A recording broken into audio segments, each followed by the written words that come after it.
Minsan, may parte sa buhay natin na gusto nating ibaon na lamang sa limot. Lalo na kapag hindi maganda ang dulot nito sa ating pakiramdam at alaala. Papadudot, itago nyo na lamang po ako sa pangalang Oscar. 37 years old na ako at nakatira dito sa Parañaque. Ayoko talagang magpakilala sa tunay kong pangalan dahil medyo sensitibo ang kwentong ibabahagi ko sa ngayon. Nasigurado akong kaiinisan ng ating mga kabarangay. Papadudot, sisimulan ko ang kwento ko sa relasyon namin ng asawa kong si Carol. Nagkakilala kami sa isang mall kung saan ay nagtatrabaho ako bilang isang sales promodizer. At siya naman ay napadaan para bumili ng school supplies na gagamitin niya para sa kanyang trabaho. Isa kasi siyang teacher, Papadudot.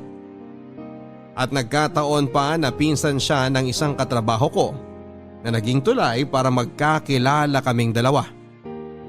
Pakiramdam ko nga noon ay na love at first sight ako sa kanya. Kaya humingi ako ng tulong sa katrabaho ko na ilakad ako kay Carol.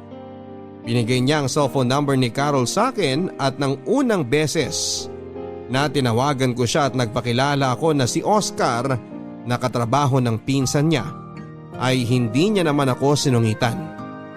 Nagkakwentuhan kami at nagkasundo na muling magkita hanggang sa maging close na nga kaming dalawa at tuluyan nang nagkaroon ng relasyon. Papadudot, 3 taon na kaming magkarelasyon ni Carol nang mag-apply ako ng trabaho sa abroad. Ayaw sana ni Carol dahil natatakot siya na baka hindi na siya balikan o kaya ay magkaroon ako ng ibang babae doon. Kaya para patunayan na mahal ko talaga siya at mapanatag na rin ang loob niya ay pinakasalan ko na siya, Papadudot.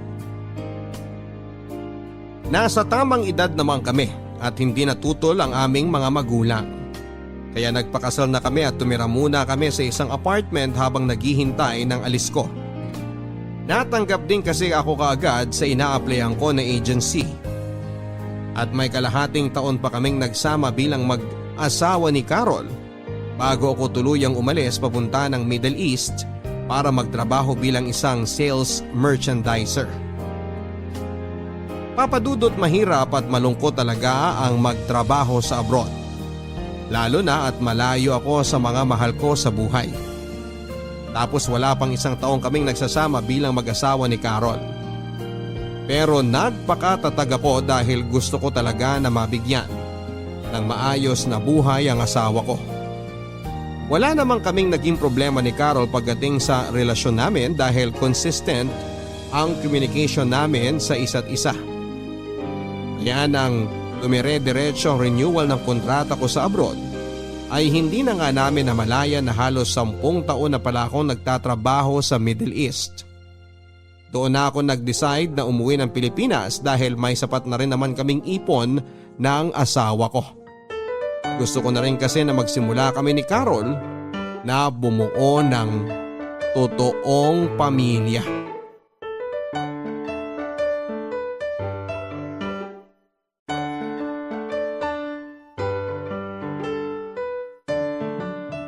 Grabe, Han. Nakakapagod talaga maglipat ng bahay, no? May ilang gamit pa nga tayong natira sa labas pero mamaya na siguro yon. Magpahinga na muna tayo sandali dito sa sala. Eto nagtimpla na ako ng juice at bumili na rin ako ng tinapay para sa merienda natin. Ayun, salamat Han. Sakto, dahil nagugutom na ako. Pero alam mo, tama ka sa sinabi mo. Nakakapagod talaga tong buong araw na paghakot natin ng mga gamit. Kung pwede lang talaga na yung dating bahay na lang natin mismo ang ilipat natin dito sa bago nating titiran. Para hindi na tayo maghakot ng gamit. Oo nga, no? Ang liit pa naman ng bahay na yon, kasyang-kasya yun dito sa bago nating bahay. Pero Han, alam mo, masaya talaga ako na magkasama na tayo ngayon. Ako rin naman sobra. Imagine, dati nililigawan lang kita. Tapos nang maging mag-asawa na tayo, Umalis naman kaagad ako at nagtrabaho sa malayo ng halos 10 taon. Ay, Han, salamat ha. Bakit ikaw ang magpapasalamat? Ikaw nga ang nagpundar ng halos lahat ng to. Yung sinusweldo ko nun sa pagtuturo halos napupunta lang sa pagmamasteral ko. Kaya pera mo halos lahat ang naging dahilan para mabili natin ang bahay na to. Pera nating dalawa. Kasi kung hindi ka naman pumayag na umalis ako para magtrabaho sa Middle East, hindi natin kaagad magagawa ang lahat ng to. Alam ko naman na ayaw din talaga ng mga magulang mo na umalis ako. Ikaw lang ang nag-convince sa kanila na pumayag. Kakakasal lang kasi natin noon tapos iiwan mo kagad ako. Magagalit talaga ang mga magulang ko sa'yo. Pero naiintindihan ka naman nila eh. Kaya nga salamat sa tiwala na ipinabaon at ibinigay mo sa akin. Lalo na sa mga plano ko na para sa ating dalawa. Tiwala na kahit kailan hindi mo sinira. Hindi kaya biro yung magkalayo tayo sa isa't isa sa napakahabang panahon. At hindi na ulit mangyayari yun. Hindi na ulit kita iiwanan. Talaga? Oo. Hindi na ako babalik sa Middle East. Sigurado ka? Pero anong gagawin mo dito sa Pilipinas? Alam ko namang hindi ka sanay na walang trabaho. May natira pang pera sa naipon natin, di ba? Oo, meron pa. Medyo malaki pa nga yun eh. Sinadya ko yun para sa van na bibilin ko. Plano ko na mag-drive ng van para sa mga bakasyonista. Para kahit paano, kumikita pa rin ako. Oo nga no. Ang galing talaga ng plano mo, Han. Pero hindi pa yun tapos. Dahil may gusto pa akong trabahuin ngayon. Ha? May iba ka pang plano? Ano pa yon? Bakit parang ang dami mo namang gustong gawin? Ang totoo, tatrabahuin ko na ring mabuti yung paggawa natin ng mga bata. Loko ka talaga, Han. Kumain ka na nga dyan at kukuha muna ako ng damit na pamalit mo. Basa na pala kasi ng pawis ang likod mo.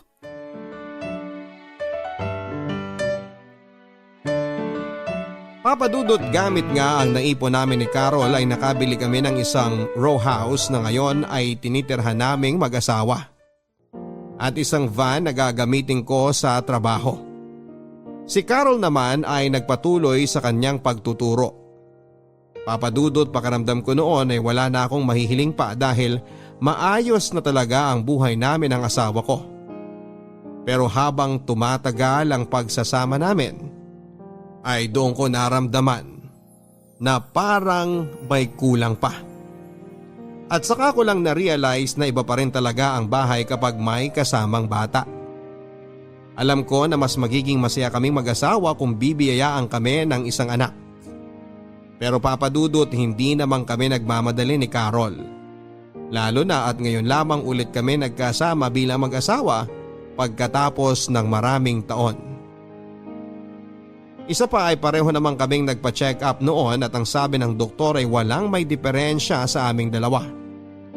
Perfect timing lang daw ang kailangan at makakabuo din kami ng anak ng asawa ko. Papadudot mag-iisang taon na kami ni Carol sa tinitirhan namin nang makilala namin ang bagong lipat sa katabing bahay namin. Ang mag-live-in partner na sina Jack at Bella. Mabait din silang dalawa at nagdala pa nga ng pagkain si Bella sa bahay para makipagkilala sa amin ni Carol. Makwento si Bella at totoong maganda, Papadudot. Maputi ang kutis niya, bilugan ang kanyang mga mata. Mahaba ang buhok at balingkinita ng kanyang pangangatawan. Malaki nga ang pagkakahawig niya sa napakagandang kapuso star na si Kim Domingo. At sa ilang minuto nilang pagkukwentuhan ng asawa ko sa tapat ng bahay habang naglilinis ako ng sasakyan, ay narinig ko na magtatatlong taon na silang magkarelasyon ni Jack at nangungupahan lang sila sa katabing bahay namin. Isa daw medical representative si Jack at siya naman ay kakaresign lamang sa trabaho bilang dental assistant. At bago nga siya umalis ng bahay namin, Papadudot, ay nginitian niya ako. Ngiti na hindi ko alam kung bakit pero may kakaibang dating sa akin. Papadudot, hindi lang yon ang unang beses na pumunta siya sa bahay. Dahil nga sa makwento talaga si Bella, ay unti-unti na nga silang naging close ng asawa ko.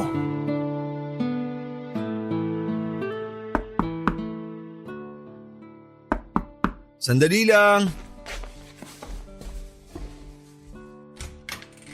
Good morning. Oh, Bella. Ikaw pala.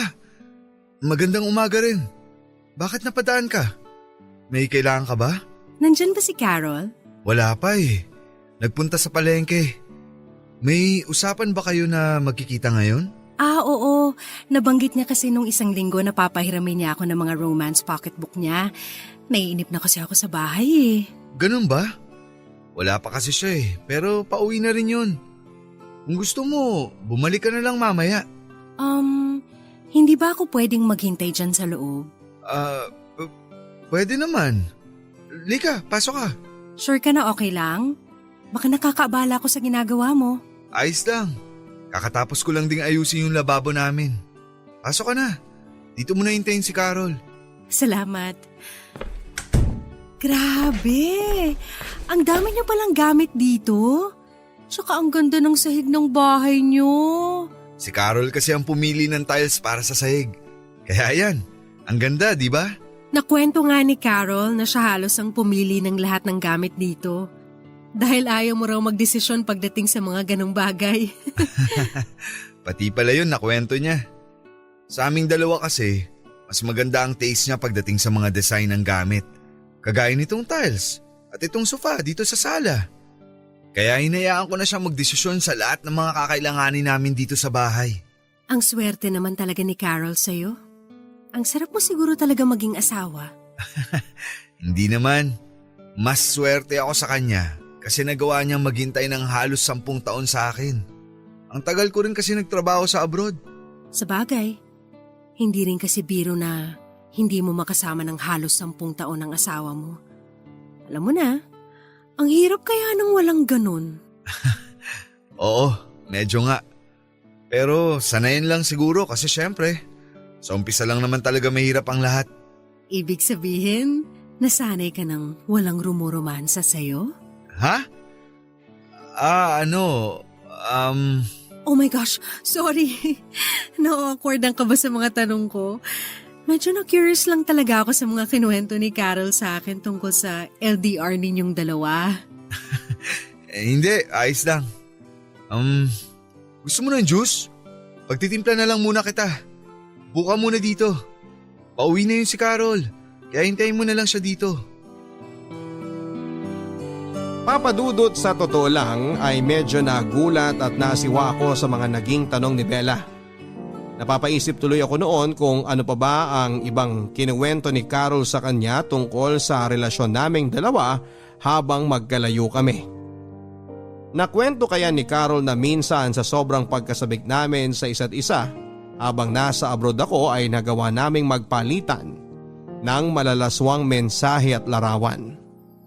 Na minsan ay magkatawagan kaming dalawa at nagvi-video sex at kung ano-ano pang bagay na ginagawa ng mga mag-asawang nasa LDR na sitwasyon.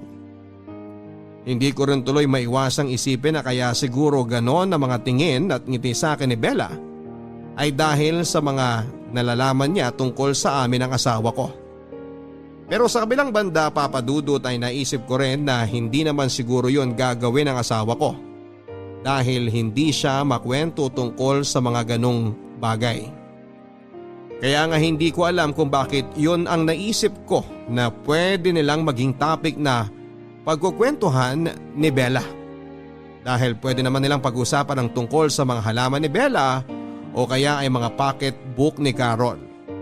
At hindi ang tungkol sa mga malalaswang bagay na yon.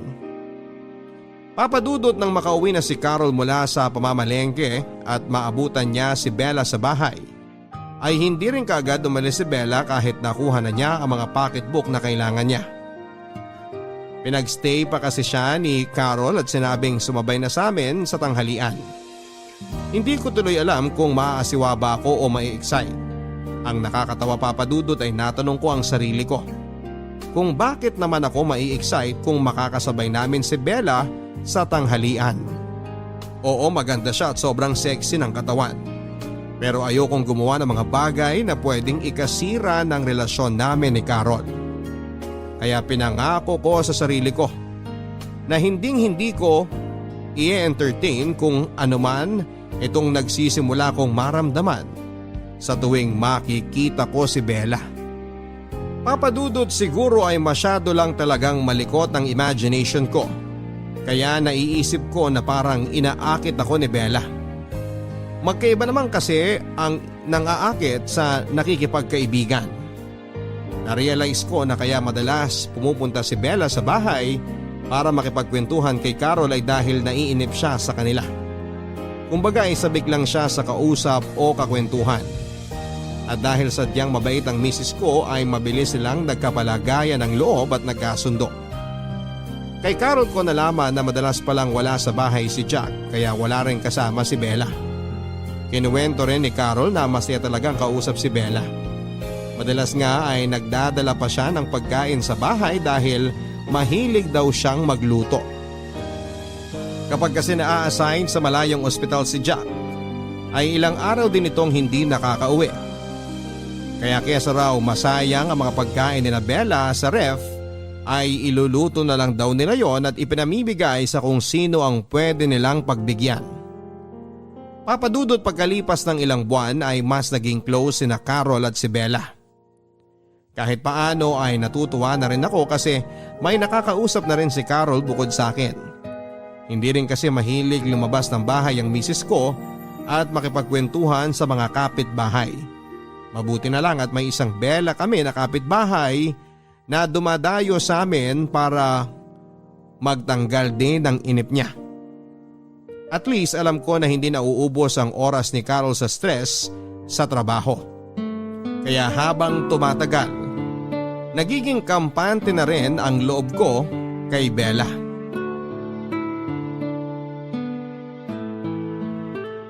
Sana gising na si Bella para matapos ko kaagad ayusin ang gripo sa banyo nila.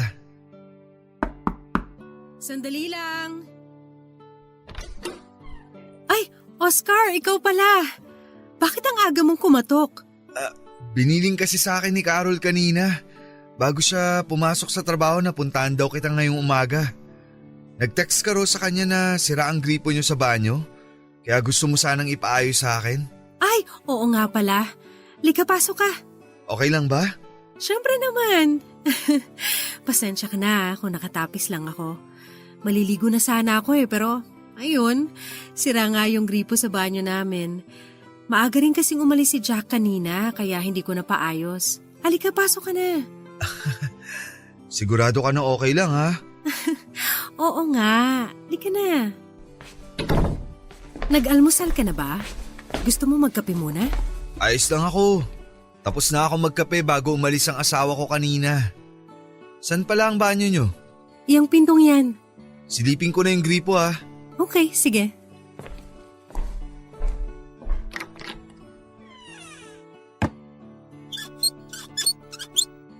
Wala ngang lumalabas na tubig.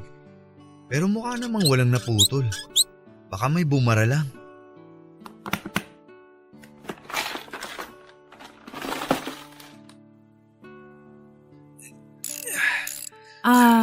Oscar?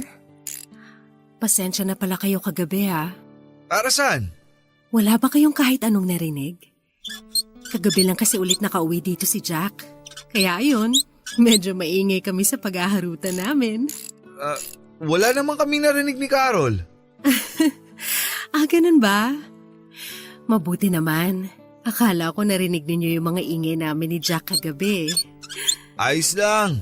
Normal lang naman yun sa mag-asawa. Ibig sabihin, gusto mo rin ng maingay? Hindi.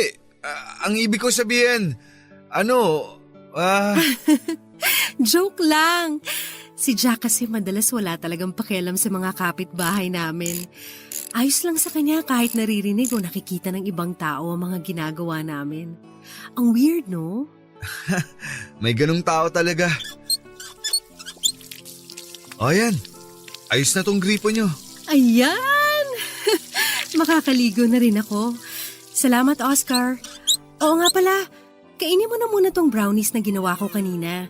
Dapat almusal to ni Jack kaya lang ang aga niyang umalis. Hindi na. Alis na rin ako para makaligo ka na. Okay lang yun. Pwede naman akong maligo habang kumakain ka dito. Pakisara mo na lang ang pinto kapag lalabas ka na. O sige, papasok na ako dito sa banyo.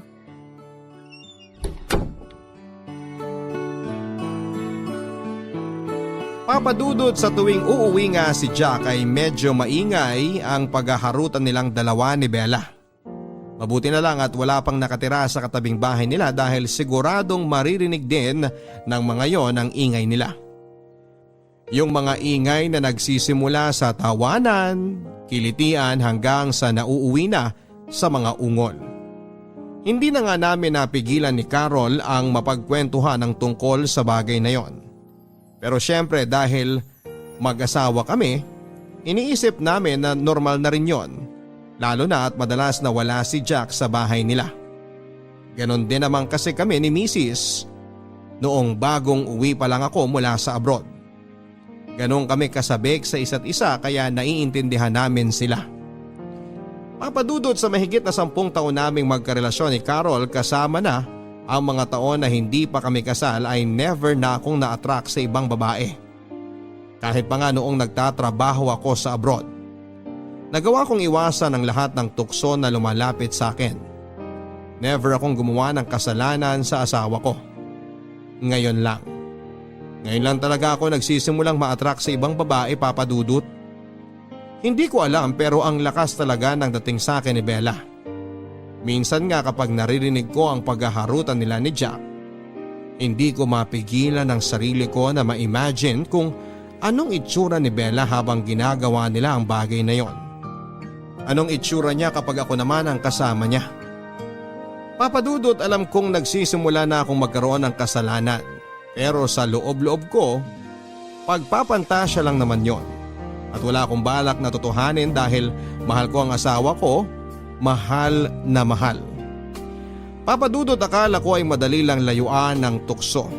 Lalo na kung mahal mo talaga ang asawa mo. Pero napatunayan ko na hindi pala talaga.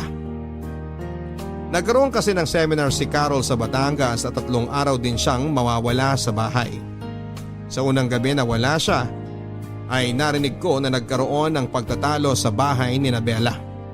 May sigawan at basagan ng gamit hanggang sa nauwi sa padabog na paglabas ni Jack sa bahay nila. Kausap ko noon si Carol sa cellphone at sinabi ko sa kanyang nangyari sa kabilang bahay. Wala sana akong balak na puntahan si Bella pero si Carol ang nag-convince sa akin na i-check ko raw kung maayos lang daw si Bella sa kanila. Kaya nang hindi pa rin bumalik si Jack ay nag-decide na nga akong katukin ang bahay ni Bella. Naabutan ko siyang umiiyak habang umiinom ng alak. Pumasok na ako sa loob ng bahay nila at doon ko nalaman na nagtalo nga sina Jack at Bella. At sinabi daw nito na mag-cool off muna silang dalawa. Alam mo, hindi naman dating ganyan si Jack eh. Hindi madalas na mainitin ang ulo niya nung bago pa lang kami na magkarelasyon. Baka kasi nadadala niya lang dito sa bahay niyo ang init ng ulo niya mula sa trabaho. Baka stress lang siya. Mabuti sana kung ganun eh. Kaya lang hindi. Nandito na nga lang ako sa bahay. Kung sino-sino pang pinagseselosa niya, pati yung nagde-deliver dito ng tubig pinag-iisipan niya ng masama. Baka kasi natatakot lang talaga si Jack na mawala ka sa kanya. O kaya maagaw ka ng iba. Kaya nga ako pumayag na magsama na kami sa iisang bahay para matigil na yung pag-iisip niya ng kung ano-ano. Binitawan ko na nga ang trabaho ko para sa kanya tapos ayaw pa rin niyang huminto sa pagsiselos niya. May lalaki talagang seloso. Lalo na kung napakaganda ng girlfriend nila. Talaga? Nagagandahan ka sa akin? Oo. Oo naman. Sino ba naman ang hindi magagandahan sa'yo? Ikaw yata ang lasing na sa ating dalawa eh. Hindi no. Nakakadalawang bote pa nga lang ako eh. Bakit nauutal ka habang kausap mo ko? Tapos namumula pa yung pisngi mo at hindi ka rin makatingin ng diretso sa akin. Ano? Hindi naman ako nauutal ah. Ayan ka na naman. Nauutal ka na naman, Oscar. Alam mo, swerte talaga ni Carol sa'yo. Kaya nga, inggit na inggit ako sa kanya eh. Kasi meron siyang asawa na gwapo na, sobrang sipag pang magtrabaho. Ano? Kung ano-ano namang napapansin mo? Masipag din namang magtrabaho si Jack. Kaya nga palagi siyang wala dito sa bahay niyo. Pero hindi naman siya kasing gwapo mo. At wala siyang kasing lakas ng sex appeal mo. Oscar, pwede bang humingi ng favor? Ano yun? Pwede bang hiramin kita kahit isang gabi lang mula sa asawa mo? Alam mo Bella, lasing ka na. Kung ano-ano na yung sinasabi mo. Mabuti pa siguro umuwi na lang. Bella, bakit mo ako inalikan? Oscar, isang gabi lang oh. Pagbigyan mo na ako.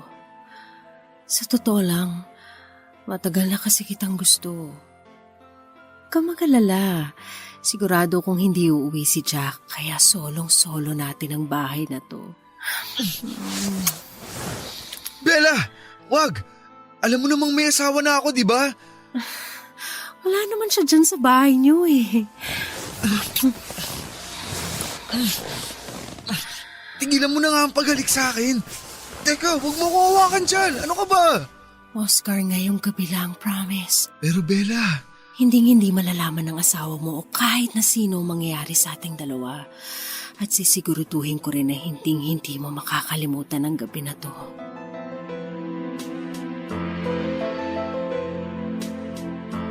Papadudot sa maniwala kayo at sa hindi ay pinilit kong pigilan ang sarili ko na hindi matukso sa ginawa ni Bella sa akin. Pinilit kong kalasin ang mga yakap niya at iwasan ang mga halik niya sa labi ko. Nakailang iwas ako sa kanya pero dala na rin siguro ng alak ay tuluyan na akong bumigay sa ginawa niyang pangaakit sa akin. Hanggang sa pinagsaluhan na nga namin ang mainit na gabi sa loob ng bahay niya. Wala eh. Sa kanya na nanggaling na sobrang lakas daw ng sex appeal ko. Papadudot kaya kahit na alam niya na may asawa na ako ay hindi rin daw niya mapigilan ang sarili niya na magpapansin sa akin. Dahil matagal na raw talaga niya akong gusto kahit pa may sari-sarili kaming karelasyon. Papadudot yun na nga ang kauna-unahang pagkakataon na nagkasala ako sa asawa ko. At aaminin ko na sobrang nag-enjoy ako na kasama si Bella sa buong gabi. Hindi kasi ako makapaniwala na yung babaeng pinagpapantasyahan ko lang ay nagawa ko ng makuha sa wakas. Oo, mahal ko ang asawa ko. Mahal na mahal. Pero hindi naman natin minsan maiiwasan na magkagusto sa iba, hindi ba? Kumbaga sa ulam kahit gaano natin yon kapaborito, maghahanap at maghahanap pa rin tayo ng pangtanggal umay.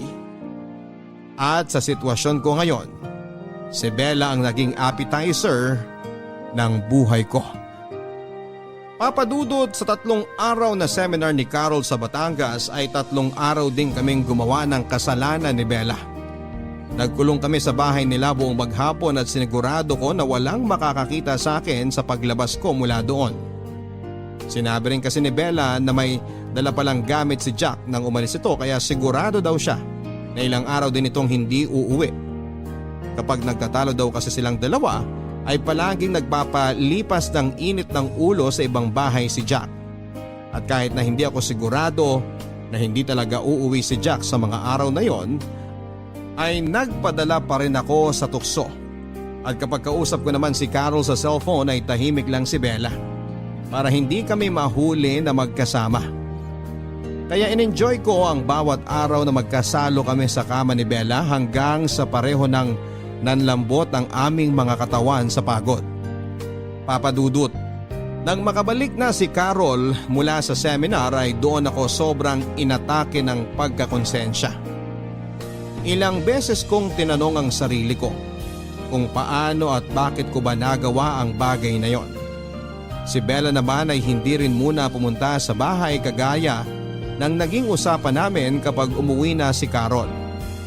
Papadudot sa sobrang guilty ko ay dinaang ko na lang ang lahat sa pag-aasikaso kay Carol.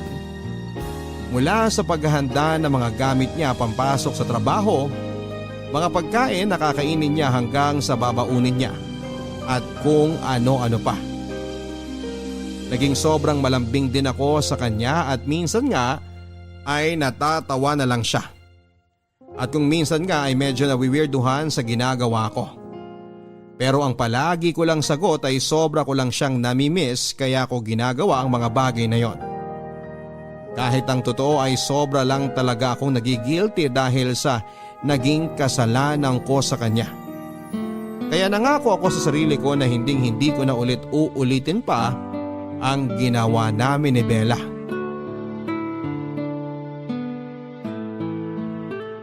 Han, eto yung baon mo para sa lunch mamaya. Baka makalimutan mo na naman to kagaya kahapon. Ay, salamat, Han. Hindi ko pala nalagay yan sa bag ko. Sabi ko na parang may kulang sa gamit ko eh. Nagiging makakalimutin na talaga ako. Teka, wala ka bang biyahe ngayon? Wala eh. Hindi mo na ako tumanggap ng biyahe buong linggo. Oh, bakit? Masama ba ang pakiramdam mo? May sakit ka ba? Han, okay lang ako at wala akong sakit. Gusto ko lang na dito muna ako sa bahay. Para maasikaso kita bago ka umalis at pagka-uwi mo galing trabaho. Ang sweet naman ng asawa ko. Ikaw ha, baka may ginagawa kang hindi ko alam kung ano. Wala. Ano naman ang gagawin ko na hindi mo dapat malaman? Hindi ko alam. Siguro kagaya ng ginawa mo dati nung sinurprise mo ako sa wedding anniversary natin. Nabigla ka na lang umuwi ng Pilipinas nang hindi mo sinasabi sa akin. At kinuntsaba mo pa talaga parents ko para sa surprise na yon. Oo nga. Naalala ko na. Ang galing mo pa naman magtago ng sikreto kaya hindi kita nahuli kaagad. O sige na, aalis na ako at baka malate pa ako sa trabaho ko. Bye, Han! Sige Han, ingat ka. I love you. I love you too. Bye! Liligpitin ko muna siguro tong pinagkainan namin. Tapos isusunod ko ng laban ng mga damit. Oh, may nakalimutan pa bang gamit si Carol? Parang wala namang naiwan dito sa lamesa. Nakala ko wala ka ng… Bella? Anong ginagawa mo dito? Umalis ka muna. Baka makita ka ng asawa ko. Ano ka ba? Umalis na yung asawa mo, di ba? Kaya nga nandito na ako eh. Teka, huwag ka munang pumasok. Baka kasi bumalik siya at makita ka niya dito sa loob ng bahay. Nakaalis na nga siya. Nakasalubong ko pa nga siya kanina eh. Nagkabatian pa kami bago siya sumakay ng tricycle. Kaya alam ko na solong-solo na kita ngayon. Namiss kita. Bella, huwag kasi muna ngayon. Baka bumalik ang asawa ko. Ang kulit naman ito. Sinabi ko na nga na hindi na babalik yun. Kaya nga nila ko na tong pinto ng bahay niyo eh. Kaya halika, ituloy na natin to. Mag-enjoy na tayo habang wala ang asawa mo.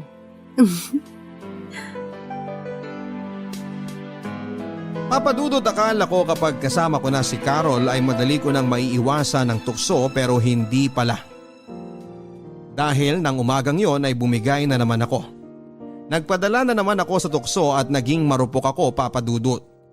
Muli na naman naming pinagsaluhan ni Bella ang masarap na nakaw na sandali sa loob pa mismo ng bahay namin ni Carol. Buong maghapon kaming gumawa ng kasalanan. At bago siya lumabas ay sinigurado ko na walang ibang tao na pwedeng makakita sa kanya. Papadudot, oo, inaamin ko na nag-enjoy talaga ako sa ginawa naming yon ni Bella.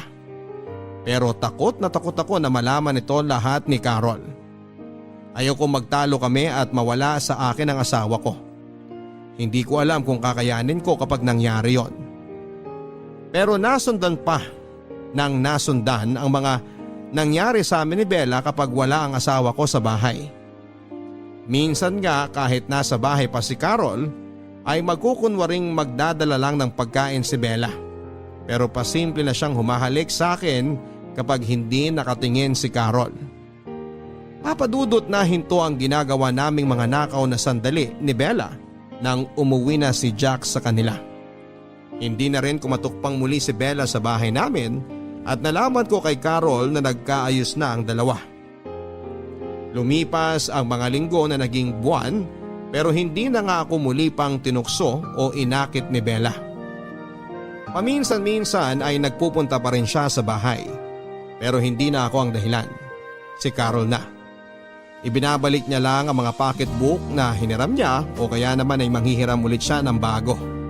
Nagpapansinan pa rin kaming dalawa, Papadudot, pero hanggang tanguan at ngitian na lang. Mas okay na yon kesa mamroblema pa ako. Oo, namimiss ko mga nakaw na sandali naming dalawa. Pero dahil appetizer ko lang naman siya, ay alam ko sa sarili ko na mabilis ko siyang makakalimutan. Isang gabi, Papadudot, ay nagising kami ni Carol sa mga sigawan mula sa kabilang bahay. Mga sigawan ni Bella at Jack, kasunod ay ang ingay ng pagkasira ng mga gamit na para bang hinahagis. May 10 minuto lang yon na nangyari bago muling tumahimik ang kabilang bahay. Kagaya ng dati ay ayoko na sanang pumunta doon at makialam, pero si Carol ang nag-convince sa akin na i-check ko raw ang kapitbahay namin.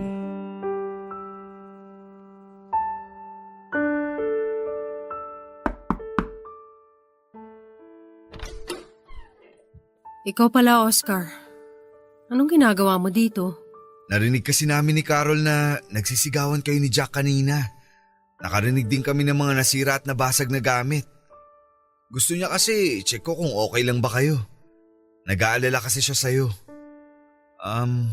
Nandiyan ba si Jack sa loob? Wala. Wala na naman siya. Umalis ulit siya ng bahay at hindi ko alam kung kailan na naman siya babalik. Nag-iwan na kasi siya ng panggastos ko dito eh. Kaya sigurado ko na ilang araw na naman siyang mawawala. Pero bakit kayo nagsisigawan kanina? Ayoko na sanang pumunta dito kasi alam ko na away niyong mag-partner yan. Pero kinulit kasi ako ni Carol na tingnan ko kung ayos ka lang ba. Ang bait talaga ng asawa mo, Oscar. Pero gusto mo talaga malaman ang dahilan? Kung ayaw mong sabihin, okay lang. Kasi ayoko rin naman na… Buntis ako. Ha? Anong sabi mo? Alam ko na malinaw mong narinig ang sinabi ko, Oscar. Kaya hindi ko na kailangang ulitin pa. Pero hindi naman ako yung di ba? Ano bang ibig mong sabihin na ano? Linawin mo nga. Yung alam mo na. Hindi ko malalaman kung hindi mo didiretsuhin. Hindi naman ako ang tatay ng dinadala mo, di ba? Sa totoo lang hindi ko alam eh. Hindi ko pa alam sa ngayon. Yun ba ang pinag-awayan niyo ni Jack kanina? Alam niya na ba yung tungkol sa nangyari sa atin? Hindi. Wala akong sinabi na kahit na ano sa kanya tungkol sa atin. Ayoko kasi na mas lalong guluhin ang sitwasyon. Pero nang sabihin ko pa lang sa kanya na buntis ako, naggalit kaagad siya. Sumigaw at halos magwala. Ito nga oh. Marami kaming gamit na nasira. Gusto niya kasi na ipalaglag ko ang bata pero hindi ako pumayag. Ano? Bakit niya naman gustong gawin yun? Hindi niya ba naisip na napakalaking kasalanan ang gusto niyang mangyari? Ewan ko. Kesyo wala pa raw sa plano niyang bumuo ng pamilya. Pero binahay niya na ako. At kung hindi ko raw ipapalaglag ang bata, hihiwalayan niya na raw ako ng tuluyan. Anong plano mo ngayon? Ayoko ipalaglag tong bata. Kahit anong mangyari, hindi ko papatayin ang anak ko. Hindi, Oscar.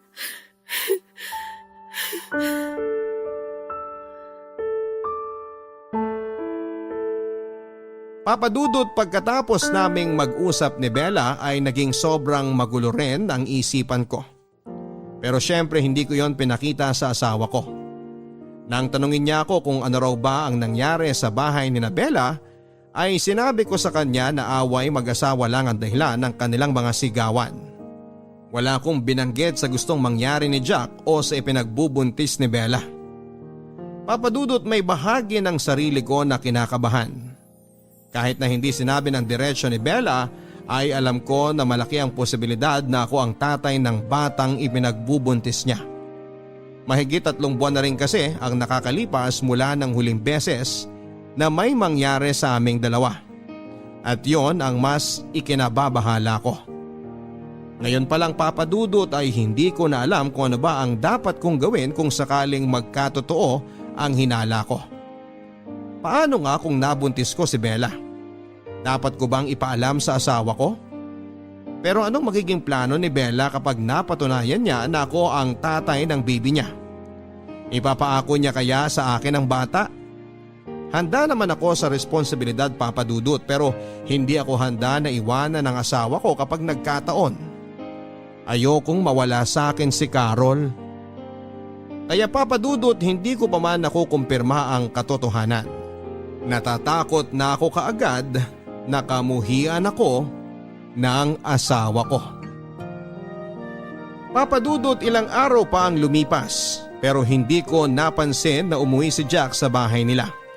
Si Bella naman ay hindi na rin pumupunta sa bahay namin kahit para makipagkwentuhan lang kay Carol. Hindi ko tuloy maiwasan ang mag-alala sa kanya dahil palaging sarado ang bahay nila.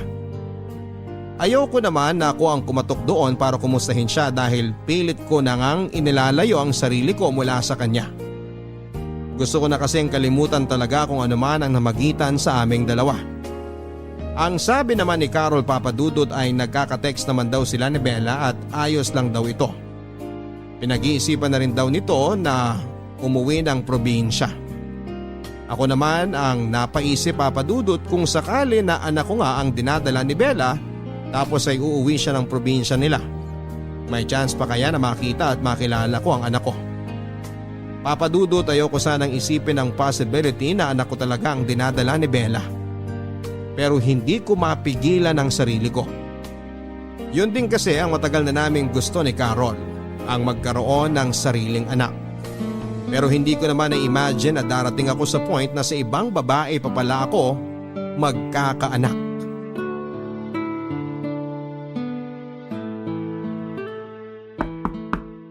Han, patingin naman kung sino yung kumakatok. Tinatapos ko lang tong niluluto ko. Sige yan, ako nang bahala. Oh Bella, kumusta ka? Teka, bakit may dala ka mga gamit mo? Magpapaalam lang sana ako sa inyo ni Carol. Uuwi na kasi ako ng probinsya namin.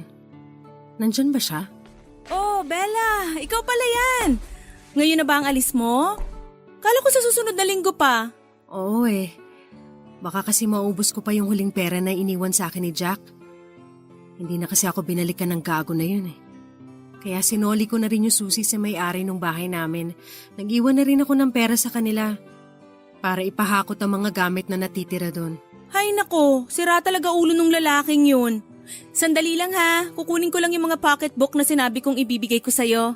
Sige, maghihintay ako dito. Salamat. Bella, anong plano mo ngayon? Ayun na nga. Uuwi muna ako sa probinsya namin. Nalaman na rin kasi ng nanay ko na buntis ako eh. At sila ang nag-convince sa akin na umuwi na lang muna dahil alam nga nila na hindi ako gustong panagutan ni Jack. Pero sigurado ka ba na si Jack talaga ang tatay ng dinadala mo? Importante pa ba yun? Oo, dahil kung sakali man ako ang tatay, handa ako na makakuha ng responsibilidad eh. Oscar, mabait si Carol. At ayoko na maging dahilan para pati kayo magkagulo. Ayoko masira ang relasyon ninyong dalawa. Ang ibig mong sabihin, ako nga ang tatay ng dinadala mo? Oo. Dahil nalaman ko na magtatatlong buwan na pala akong buntis. At alam nating dalawa na ikaw ang huling lalaking nakasama ko bago ang 3 buwan na yon. Gusto mo bang pag-usapan muna natin to bago ka umalis? Hindi na. Okay na ako. Kagaya ng sabi ko, Oscar, mabait ang asawa mo. At ayokong guluhin ang relasyon ninyong dalawa. Huwag kang mag-alala. Ito na yung huling beses na magkikita tayo. Kagaya ng pangako ko sa'yo noon, walang sino mang makakaalam na mga naging nakaw na sandali nating dalawa.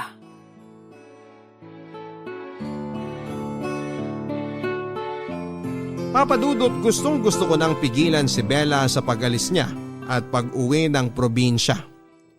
Gusto ko rin sanang kunin ang address niya pero pinigilan ko na lang ang sarili ko. Lalo na nang bumalik na si Carol para iabot kay Bella ang mga pabaon nitong pocketbook. At nang umalis na nga si Bella ay muli akong naguluhan sa kung ano ang dapat kong gawin. Dapat ko na nga bang talagang kalimutan si Bella at ang magiging anak ko sa kanya? O dapat ko nang panagutan ang naging bunga ng nakaw na sandali naming dalawa? Pero paano naman si Carol? Ayoko magalit sa akin ang asawa ko. Ayokong mawala siya sa akin. At sigurado ako na hinding-hindi niya ako mapapatawad kapag nalaman niya ang katotohanan. Papadudot kahit gulo pa rin ang isip ko at nararamdaman ko ay hindi ko yon pinahalata kay Carol. Siguro tama lang ang naging desisyon ni Bella na paglayo mula sa amin. Para na rin sa ikakatahimik naming lahat, lalo na ng relasyon namin ni Carol. Kaya muli kong pinangako sa sarili ko na yun na ang huling beses na iisipin ko si Bella at gagawin ko ang lahat para makabawi sa asawa ko.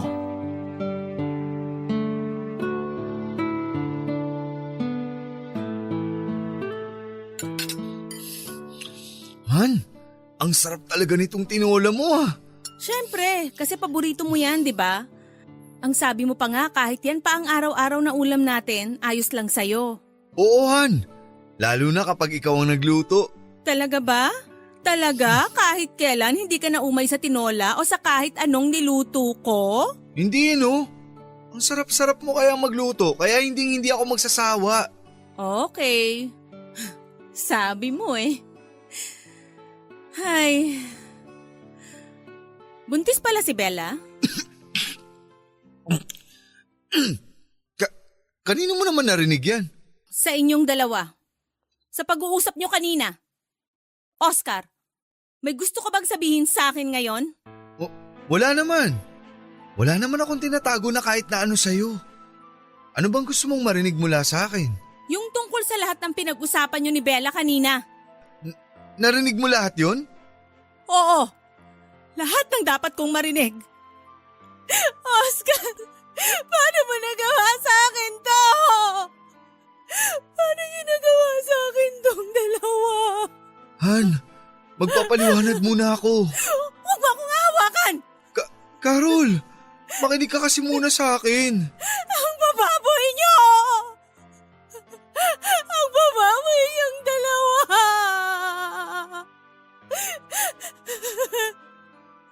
Alam mo mabuti na nga lang at napigilan ko ang sarili ko kanina habang kausap ko si Bella. Mabuti na lang naawa ako sa kanya at sa batang dinadala niya kaya hindi ko siya kinaladkad. Ang higpit pa nga ng yakap ko sa kanya eh. Ang tamis pa ng ngiti ko sa kanya. Kahit na ang totoo, gustong-gusto ko na kayong saksakin pareho! Carol, sorry talaga. Hindi ko naman ginusto to. Hindi ko sinasadya na magkasala sa'yo.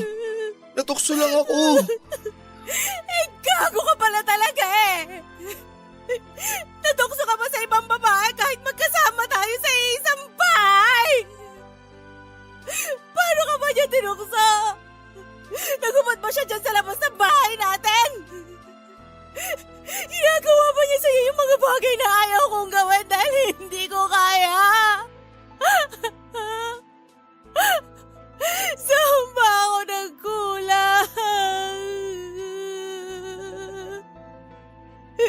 Sabihin mo!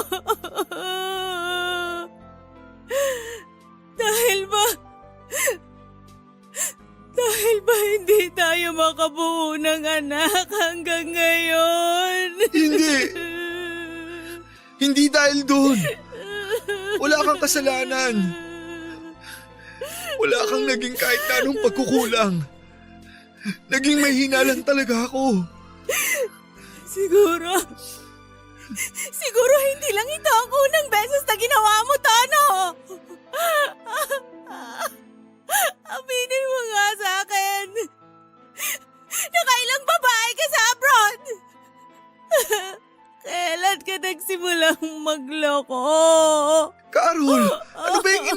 mo? Iningatan ko ang tiwala na pinabaon mo sa akin nung umalis ako ng Pilipinas hanggang sa makabalik ako. Ngayon lang talaga ako nagkamali. Please, patawarin mo ako. Pinagsisisihan ko na ang lahat. Alin sa lahat ang pinagsisisihan mo, Oscar? Yung niloko mo ako? O yung nagkaanak ka sa ibang babae? Alam mo, sa tuwing iniisip ko na si Bella pa talaga yung naging babae mo, hindi ko mapigilang isipin na kung ilang beses niyo ba ginawa ang bagay na yon. Kung saang parte ba ng bahay na to niyo ginawa yung kababuyan yung dalawa. Inaamin ko naman na nagkamali talaga ako. At gagawin ko ang lahat para mapatawad mo lang ako. Carol, please. Ayusin natin to. Bigyan mo pa ako kahit isang pagkakataon na lang. Para saan pa? Para lokohin mo ako uli? Carol. Para magkaanak ka uli sa ibang babae? Hindi! Hindi kita mapapatawad kahit kailan, Oscar! Kaya tapusin na natin lahat ngayong gabi at aalis na rin ako sa bahay na to. Dahil hindi ko na kaya magstay pa na matagal sa lugar na to na sobrang binaboy niyong dalawa ni Bella! Papa Dudut, hindi ko alam kung paanong paliwanag at pagmamakaawa pa ang gagawin ko kay Carol para lamang patawarin niya ako. Narinig niya pala ang naging pag-uusap namin ni Bella tungkol sa pagkumpirma nito na ako nga ang tatay ng dinadala nitong baby. Ni hindi ko man lang nahalata ang biglang pagbabago ng mood ni Carol nang umalis na si Bella at ang buong akala ko ay nalulungkot lamang siya. Yun pala ay may kinikimkim na siyang sakit dahil sa nalaman niya. Papa Dudut, sobra ako nagsisisi dahil sa kasalanang nagawa ko sa asawa ko. Hindi ko lubos maisip kung bakit ba ako nagpadala sa tukso. Bakit hinayaan ko na maging marupok ang sarili ko? Kahit alam ko na mahal ako ng asawa ko, sa umpisa pa lang ay dapat ay hindi ko na in-entertain pa ang kung anumang pagnanasang nararamdaman ko kay Bella noon. Dapat mas inayos ko na lang ang sarili ko at ang relasyon namin ni Carol. Para hindi na lumalim pa ang kung anumang nararamdaman ko para kay Bella. At kung hindi rin ako kaagad natalo ng tukso, siguro ay nagawa ko pa sanang layuan si Bella at iwasan ang nakaw na sandaling inoffer niya sa akin. Dearest friend, I received your letter just this morning. The news of your journey saddened me, but I understand why you had to leave. Magandang tanghali po sa inyo at sa kapwa ko kabarangay. Tawagin niyo na lamang po ako sa pangalang Albert. 27 years old, taga Rizal at avid listener niyo po ako at madalas kong pakinggan ang Barangay Love Stories through podcast at na-inspire po ako sa mga kwento ng ating mga kabarangay. Kaya naman naisipan ko na gusto ko rin pong magbahagi. Pero bago tayo dumako doon ay gusto ko muna kayong bigyan ng kaunting impormasyon tungkol sa akin. Dati po akong volunteer teacher sa isang special education school sa bayan namin. Pero sa kasalukuyan ay ako na po ang tumatao sa family business namin. Papa Dudut, hindi ko na po idedetalye ang tungkol sa pamilyang kinalakhan ko dahil ang gusto ko pong ikwento ay kung paano ako napunta sa sitwasyong hindi ko na alam kung paano alisan. Tawagin niyo na po akong makasalanan. Pero dad, at mahilig ako noon sa ganung babae. Kaya agad akong nagtapat ng feelings sa kanya. Kaso hanggang sa pagkakaibigan lang ang tingin niya sa akin. Umaasa pa rin ako na magbabago ang nararamdaman niya at magugustuhan ako pero hindi na yon nangyari hanggang sa graduate na kami sa college. Nalaman ko na lamang sa kaibigan niyang si Heidi na nag-asawa na siya at may anak na sila. Broken hearted po ako noon, Papa Dudut. Kahit na hindi naging kami, masakit sa akin ang katotohanan hindi na siya magiging akin. Hindi lang halata sa ating mga lalaki pero grabe tayong magdamdam kapag nasaktan. Nang time na yon ay naging marupok din ako at nakuha ko pa talagang i-chat siya. Ang sabi ko ay masaya ako para sa kanya pero durog na durog talaga ang puso ko. Umiyak ako noon habang unti-unting tinatanggap na hindi kami para sa isa't isa. Pero hindi lang naman po si Mia ang babaeng kinabaliwang ko noong araw. May mga nagustuhan din po akong ibang babae at isa na doon si Dina, Papa Dudut. Maganda po siya at naagaw niya agad ang atensyon ko. Kaya nga nang magkaroon ako ng pagkakataon na lapitan siya para kausapin ay hindi na po ako nagpatumpik-tumpik pa. At sinamantala ko na ang pagkakataon, Papa Dudut.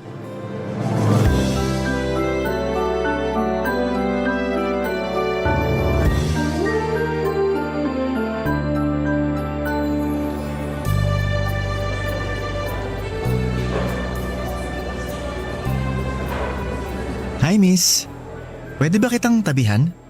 May kasama ka ba o… Wala. Sige, pwede kang umupo. Ako nga pala si Albert. Ikaw, anong pangalan mo? Dina. Bagay na bagay sa'yo. Kasing ganda mo. Wow ha. Ngayon lang tayo nagkita pero bumabanat ka na ng ganyan. Hindi yun banat. Nagsasabi lang ako ng totoo. Maganda ka talaga. At kahit sinong lalaki sa paligid mo, mapapalingon talaga sa'yo. Sandali. May boyfriend ka na ba? Mamaya may lumapit dito tapos suntukin na lang ako bigla ah. Sira. Walang lalapit kasi wala akong boyfriend. Sa ganda mong yan, maniwala ako sa'yo. Kung ayaw mong maniwala, di wag mo. Ikaw ba? Baka may jowa ka na ha? Alam mo, sakto kasi wala akong girlfriend. Seryoso? Wala ka bang nililigawan o kahit crush man lang?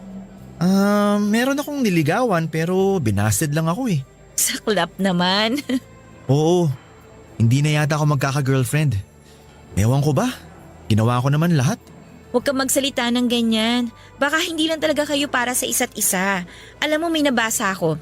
Sabi doon, kapag hindi kayo nagkatuluyan ng taong gusto mo, ibig sabihin may ibang nakalaan para sa'yo. Kaya dapat hindi ka manghinayang. Feeling ko, nakita ko na yung tao na gusto ko. At katabi ko na siya ngayon, Dina. Dahan-dahan lang. Bigla-bigla ka kasi nagsasabi ng kung ano-ano dyan eh. Wala akong sinasabing kung ano-ano. Totoo yun. Alam mo, ilang araw na rin akong tsumitsyempo kung paano ka makakausap ng tayong dalawa lang. Swerte ko ngayong araw na solo kita. Hanga rin ako sa'yo kasi ang tapang mo. Yung ibang lalaki dyan, malamang natorpe na. Sila yun. Ibahin mo ako. Kapag may nagugustuhan akong babae, hindi ko na pinatatagal. Sinasabi ko na kaagad. Kung ganon, gusto mo ko. Seryoso ka talaga dyan? Walang halong keme yan ha? Tung mukhang to, nagbibiro. Pero maniwala ka. Gusto talaga kita. Hindi kita pipiliting magustuhan ako pero sana bigyan mo ako ng chance na makilala natin ang isa't isa. Sabi mo single ka. Single rin ako. Walang magagalit. Ano kasi Albert. Hindi mo kailangan mag-decide ngayon. Bukas, magkita tayo rito. Tapos sabihin mo sa akin ang sagot mo.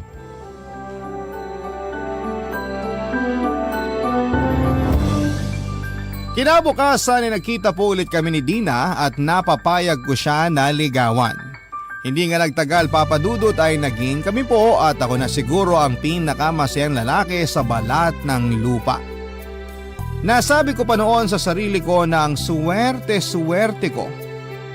Hindi niyo po ako masisisi kasi meron na rin po akong niligawan pero binasid lamang ako.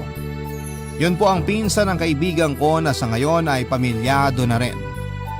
Mahal na mahal ko po si Dina, Papa Dudut, at para sa akin ay siya ng babaeng pakakasalan ko balang araw. Bubuo kami ng sariling pamilya at magkakasama pa rin sa pagtanda. Kaya lang hanggang pangarap na lang yon dahil tulad ng ibang magkarelasyon ay dumanas din po kami sa pagsubok ni Dina. Kaibahan lang ay hindi namin yon nalagpasan ng magkasama. Ang sinasabi ko po ay nang mapansin ko na nawawala na siya ng oras sa akin. Hindi naman po ako demanding na boyfriend at hindi rin ako palaaway. Kaya ang unang ginawa ko noon ay plinano kong kausapin siya ng masinsinan sakaling meron na ngang problema sa relasyon namin na hindi ko alam, Papa Dudut.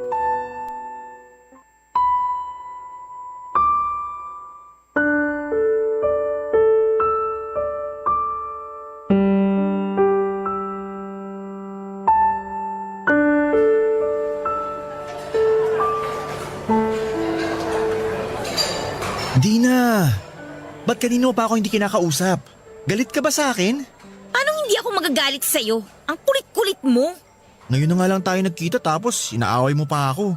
Pwede ba? Huwag kang magpaawa dyan hindi bagay sa'yo. Ay, ano ba kasing problema natin? Bakit iritang-irita ka na niyaya kita makipag-date ngayon? Mukhang napilitan ka lang yata na sumama eh. Hindi ba obvious? Sinabi ko naman kasi sa'yo na busy ako. Tsaka may ibang lakad ako, Albert. Pag ikaw may pupuntahan, pinapakialaman ba kita? Ano ba kasi yung lakad na yun? Bakit mas gusto mo pang puntahan yun kesa sa date natin? Ngayon na lang tayo lumabas, Dina. Huwag kang ang OA. Lagi tayo nagkikita sa school. Iba yun. Ang arte-arte naman. Para kang bata kung umasta. Ay, ang gusto ko lang naman magkaroon ng oras ng relasyon natin. Napapansin ko kasi na wala ka ng panahon sa akin eh.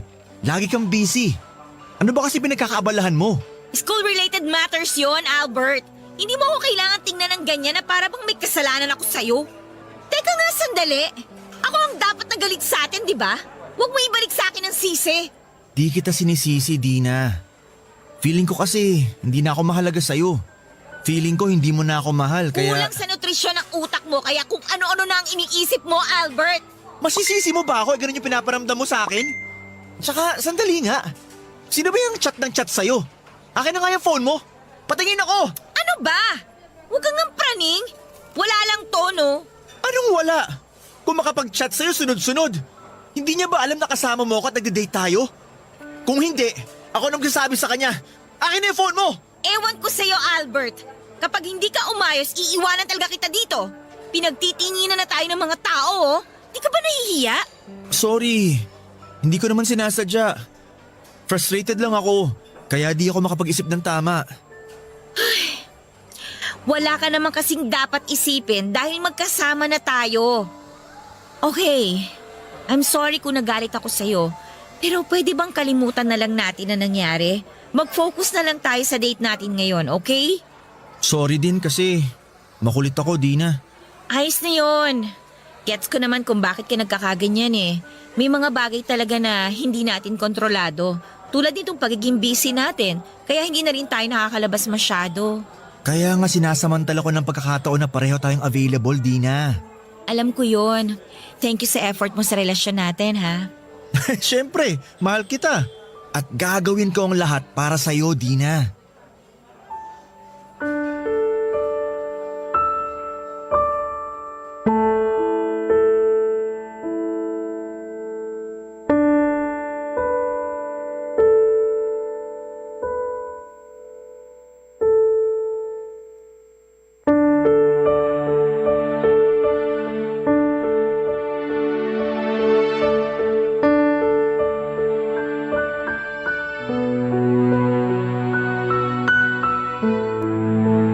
Papadudot, hindi po ako kumbinsido sa sinasabi ni Dina na hindi tungkol sa ibang bagay ang dahilan kung bakit lagi siyang busy pero wala akong nagawa noon dahil ayaw kong mauwi sa matinding pagtatalo ang usapan namin, Papadudot. Kaya kahit mabigat sa dibdib ay nanahimik na lamang ako. Pero sabi nga nila walang sikretong hindi nabubunyag. Ganun po ang nangyari matapos kong matuklasan ng tunay na dahilan kung bakit walang panahon sa akin si Dina. Dahil may ibang lalaki siyang pinagkakaabalahan. At ang masahol pa ay boyfriend din niya ito. Pinagkaiba lang namin ay nauna yon at ako ang pangalawa. Ibig sabihin pinagsasabay kami ni Dina. Akala ko ay wala nang masasakit pa na mabasted pero para po akong sinampal ng 2x2 sa mukha ko ng paulit-ulit matapos akong lokohin ni Dina, Papadudot. Pero sa kabila ng lahat, humingi pa rin ako ng paliwanag sa kanya at tinawagan ko pa siya noon pero yung boyfriend niya ang nakasagot. Pinamukha lang niya sa akin, Papadudot, kung saan ako lulugar. Doon ko tinanggap na talo na ako. Na hindi na dapat ako maghabol dahil halata naman kung sino ang mas mahal niya sa aming dalawa. At kahit na nasasaktan ay pinilit ko pong makapag-move on, Papadudot. At hindi ko na po sinubukang manligaw at magmahal muli. Tinanggap ko na lang, Papadudot, sa sarili ko na wala ng pag-asa para sa akin ang maging maligaya dahil malas ako sa pag-ibig. May sekreto po akong aaminin. Noong 7 taong gulang ako ay nakaramdam na ako ng kakaiba sa yaya kong si Rona. Maganda po kasi siya, morena at may katawang makurba. Sa edad niyang 30 years old ay mukha pa rin siyang bata at isang araw ay pinapatulog po ako ni Rona noong tanghali pero hindi ako dalawin ng antok tapos ay nakita ko na lamang na nakaidlip na siya. Doon ko siya tinitigan ng husto at nakaramdam ako ng pagnanasa na halikan siya. Pero pinigilan ko po ang sarili ko dahil alam kong mali yun. Nang lumaki na ako ay nadala ko po yung ugaling yon, kaya madalas akong magkagusto sa matanda sa akin. Pero dahil napakamalas ko sa pag-ibig ay hindi ko na po sinubukang maghanap ng single na babae para lingawan. Pagod na kasi ako. Pero puputi na lang siguro ang uwak, hindi na yon mangyayari. Hanggang sa isang beses ay nakapanood ako sa internet ng mga video ng mga lalaki na kung tawagin ay other guy. Sila po yung kumakabit sa may mga asawa o karelasyon na. Karamihan sa kanila intensyonal ang pakikiapid. At mukha naman silang masaya kaya naisip ko na bakit hindi ko subukan yon. Hindi nga nagtagal ay nakilala ko si Rochelle via Facebook. Sobrang ganda po niya, Papa Dudut. Para siyang si Marian Rivera. Pagkatapos ko siyang i-add ay nag-message na po ako sa kanya at nakipag-video call ako, Papa Dudut.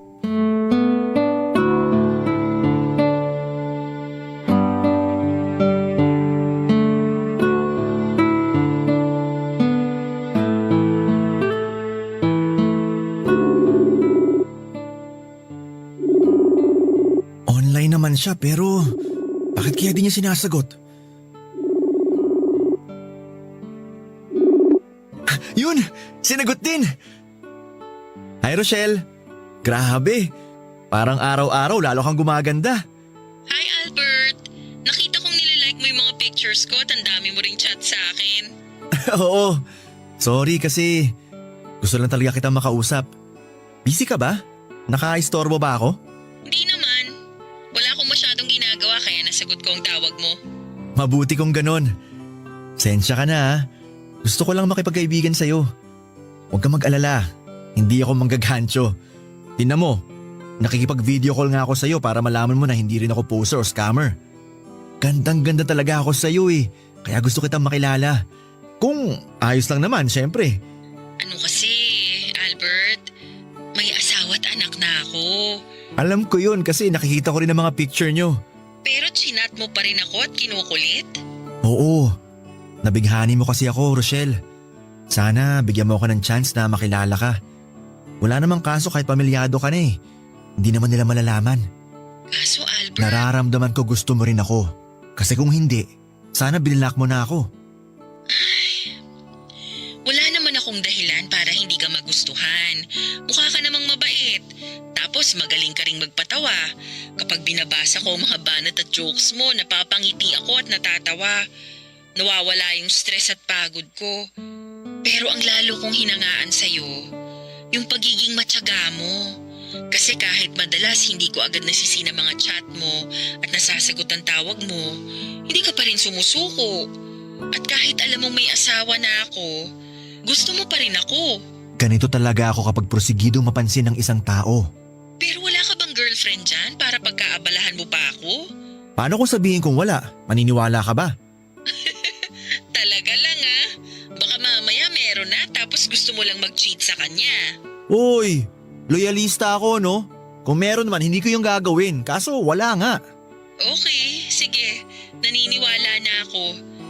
Kaso nag-aalangan pa rin ako sa gusto mong mangyari eh. Kahit na magkalayo tayo, may asawa pa rin ako, Albert. Paano kung mahuli niya tayo? Hindi yun mangyayari dahil mag-iingat tayo, Rochelle. Sige na, pumayag ka nang makipag-LDR sa akin. Hindi naman ako demanding na boyfriend. Maiintindihan ko kung mas marami man ang oras na igugugol mo sa mag-ama mo. Ewan ko. Hindi pa rin ako sigurado. Saka anong assurance ko na mapagkakatiwalaan kita? Sa panahon ngayon, madami nang manluloko at gago. Kaya nga kikilalanin muna natin ang isa't isa. Pangako, magbabago rin ang tingin mo sa akin dahil hindi ako susuko na patunayan sa'yo kung gaano kita kagusto. Siyempre, alam ko po na meron na siyang asawa at mga anak. Kaya nga hindi na ako nagulat matapos niyang ipamukha sa akin na taken and not available na siya. Pero wala po akong pakialam, Papa Dudut. Ang goal ko noon ay makikabit sa may asawa o may karelasyon tulad ng mga napapanood ko. Kaya imbes na ma-discourage ay na-challenge pa ako na magpapansin kay Rochelle. Kaya pagkatapos naming mag-video call ay inisto ko muli ang mga pictures niya at lalo ko lang siyang pinagpantasyahan, Papa Dudut. Sa sobrang ganda niya at sexy ay mapagkakamala na wala pa siyang anak. Hindi nga nagtagal ay lagi na kaming nagkaka-chat. Doon ko na sinamantalang pagkakataon na dumamoves sa kanya at sinabi ko rin na gabi-gabi ko siyang iniisip. Mabuti na lang at hindi siya natakot sa akin at in-entertain pa rin niya ako dahil mas malambing pa ako kesa sa asawa niya. Lalo ko lang din siyang kinulit na makipag-LDR sa akin, Papa Dudut. Nung una ay hesitant pa talaga siya pero inassure ko na dahil malayo naman kami sa isa't isa, taga Mindanao kasi siya ay walang magiging komplikasyon ng relasyon namin. Hindi nga nagtagal ay naging kami rin ni Rochelle, Papa Dudut. At sa bawat araw na lumilipas, lalo lang po akong naging masaya sa relasyon namin kahit na magkalayo kami.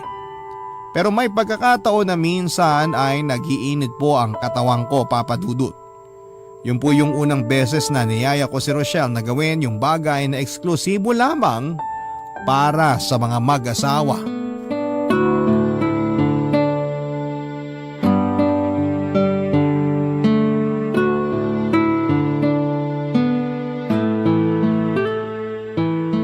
Albert, bakit kanina ka pa tawag ng tawag? Namimiss kasi kita, Shell. Pero kasama ko ang mister ko kanina. Paano na lang kung magduda siya dahil tingin ako ng tingin sa phone ko? Hindi ka ba nakikinig? Miss na nga kita. Maghapon na kayo magkasama ng asawa mo. Ako naman ang pansinin mo. Hindi mo kailangan magalit dahil narinig ko ang sinabi mo.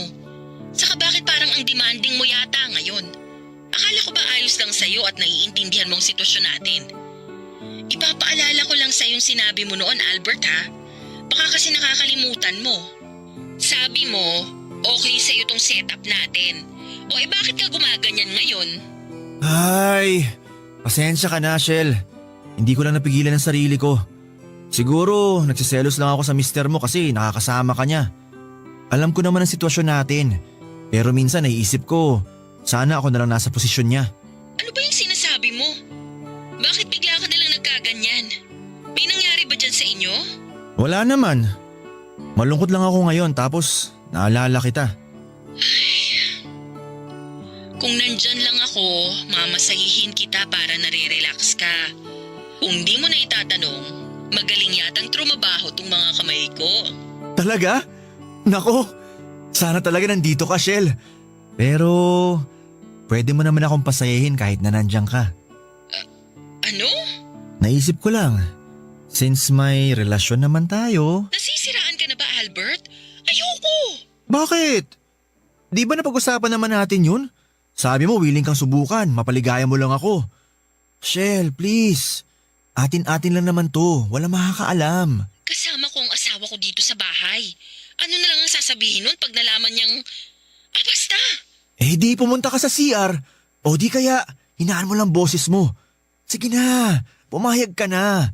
Promise, magugustuhan mo rin pagkatapos natin. Albert naman! Please, kahit ngayon lang. Pero hindi ko alam kung paano gawin yun. Wala akong experience sa ganun. Huwag kang mag-alala. Basta sundin mo lang ipapagawa ko. Magtiwala ka sa akin. Ano, pumapayag ka na ba? O sige, pero mamaya na lang kapag tulog na ang asawa at anak ko. Salamat, Shell! O sige na, ibababa ko na muna. Hinahanap na ako ng asawa ko. Puntahan ko lang dun, baka magduda na yon. Okay, pero sa akin ka mamaya ah. Pagkatapos po namin gawin ang bagay na yon ni Rochelle ay sobrang saya po ng kalooban ko, Papa Dudut. Sa katunayan, ang sarap ng tulog ko ng gabing yon. At pakiramdam ko ay para akong sanggol na hinihele sa duyan.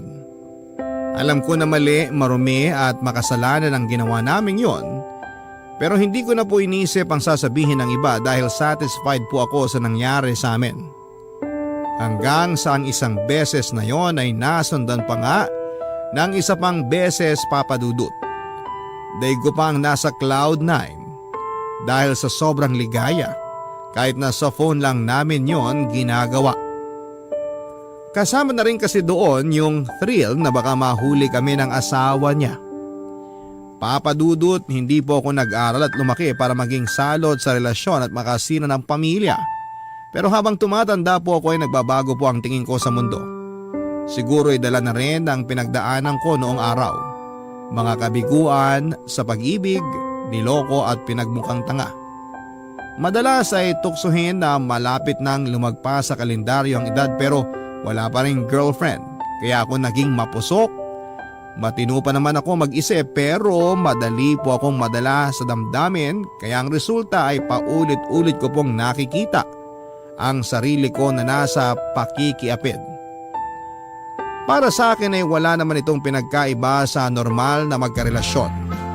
Pero hindi lang talaga tanggap sa lipunan natin na pwede tayong magmahal ng higit pa sa isa, Papa Dudut. Kabarangay, i-share mo ang iyong barangay love stories. Sabay-sabay nating pakinggan ang iyong kwento ng pag-ibig, buhay at pag-asa. Ipadala lang sa barangaylovestories@yahoo.com. Suntok sa buwan na magkaroon ng happy ending ang relasyon namin ni Rochelle. Pero umaasa pa rin ako na siya na yung babaeng tinadhana sa akin ng langit na makakasama ko sa habang buhay. Wala po akong pakialam kahit pamilyado na siya. Kung maghihiwalay sila ng asawa niya ay sisiguraduhin kong hindi sila mapapariwara ng anak niya dahil handa akong tumayong padre di pamilya nila. Nakakatawa man pakinggan at marami sa ating mga kabarangay ang magsasabi na nahihibang na ba ako pero wala po akong kakayahang pigilan ang damdamin ko dahil nagmahal lang naman po ako, Papa Dudut. Nagpatuloy ang relasyon namin ni Rochelle pero hindi nagtagal ay nangyari ang kinakatakutan ko. Napansin ko na lamang po kasi na may kakaiba sa pakikitungo niya sa akin. Alam ko naman na may kaagaw ako sa oras niya dahil pamilyado na siyang tao. Pero iba yung kutob ko ng panahon na yon. Nawawala na po ng oras sa akin si Rochelle at hindi na kami regular na nagkaka-chat o nagvi-video call. Miss na miss ko na siya at bago pa ako masiraan ng ulo. Sa kakaisip kung ano ang mali sa amin ay nakipag-video call po ako sa kanya at nag-usap kami. Doon ko po nalaman ang saloobin ni Rochelle tungkol sa relasyon namin, Papa Dudut. Dahilan para masaktan po ako ng sobra-sobra.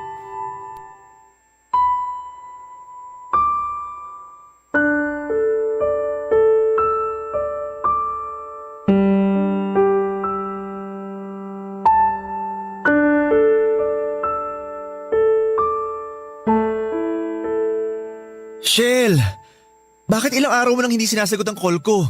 Sinisin mo lang din ang mga chat ko. Albert, magkasama kami ng asawa ko. Naliligo lang siya ngayon. Wala akong pakialam. Lagi na lang kayong magkasama. Paano naman ako, Rochelle? Teka, bakit bihis na bihis ka yata? Saan ang punta mo? Aalis kami ng asawa at anak ko. Kakain kami sa labas. Magse-celebrate dahil anniversary din namin. Please lang, Albert, huwag kang manggulo. At ako pa talaga ang panggulo sa pamilya mo? Wow! Shell, baka nakakalimutan mo. May responsibilidad ka sa akin dahil boyfriend mo ako. Ano bang sinasabi mo? Baka ikaw ang nakakalimot sa ating dalawa kung ano lang at hanggang saan lang ang meron tayo. Saka huwag ka nga umasa na parang pagmamayari mo ko, Albert. Simulat sa pool, alam mo dapat na hindi tayo magiging seryoso dahil may pamilya na ako. Konting panahon lang naman ang hiling ko sa'yo. Konting atensyon. Mahirap bang ibigay yun? Hindi ko naman nakakalimutan kung saan ang lugar ko sa buhay mo, Shell. Pero sana isipin mo rin na mararamdaman ko. Ewan ko sa'yo, Albert. Kalalaki mong tao pero ang drama-drama mo. Naaalibadbaran ako. Saka huwag ka nga magpaawa dyan na akala mo aping-api ka.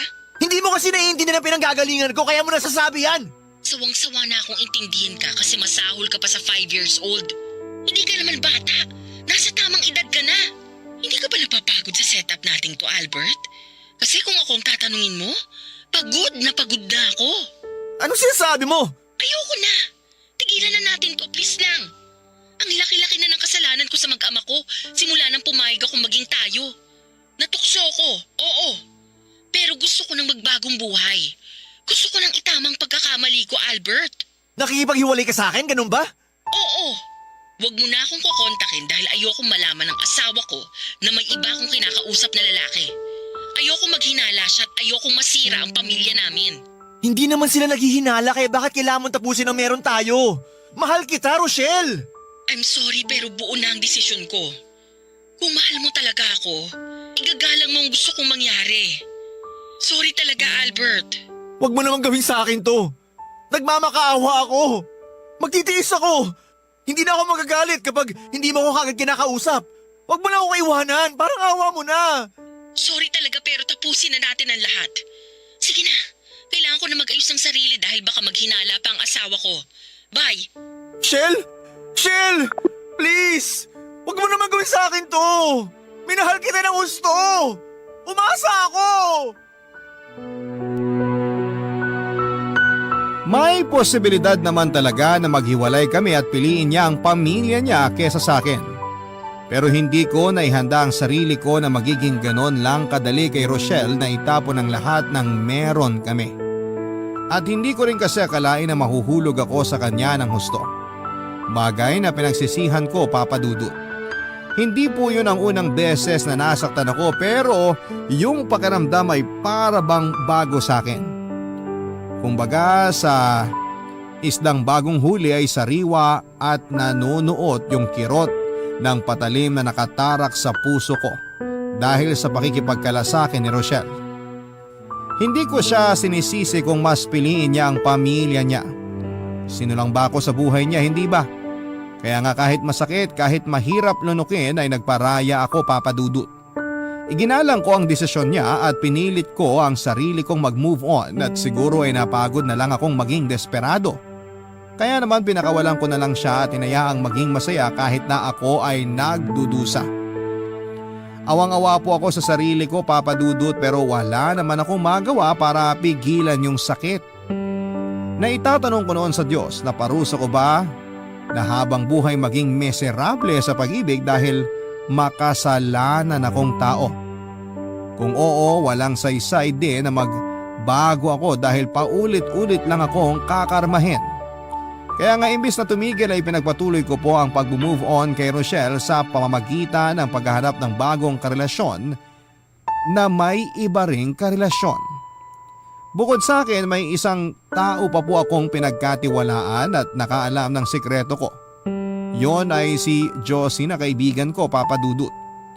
Nagpapasalamat ako sa Diyos dahil kahit paano ay may tao siyang ibinigay sa akin para makausap ko at mapagkatiwalaan ang mga ginagawa ko.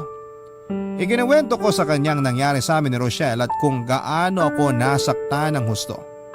Alam din niya na imbis na matuto, pinagpatuloy ko pa ang pagiging third party sa iba. Pinayuhan pa ako ni Josie na tigilan ko na ang ginagawa ko dahil masasaktan at mapapahamak lamang ako sa bandang dulo, Papa Dudut.